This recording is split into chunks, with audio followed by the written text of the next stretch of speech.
central Madison County, southeastern Clark County, until 7:15 a.m. Friday.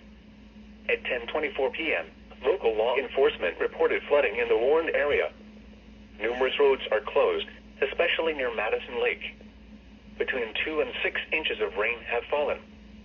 Some locations that may experience flooding include Springfield, London, South Charleston, Choctaw Lake, Harmony, Lisbon, Brighton, Lafayette, South Vienna, Newport, Interstate 70 at State Route 56, Plattsburgh, Madison Lake, Big Plain, Lily Chapel, and Buck Creek State Park.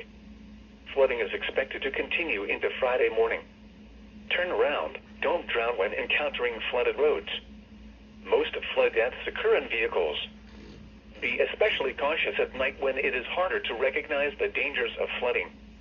To report flooding, go to our website at weather.gov/ILN and submit your report via social media when you can do so safely.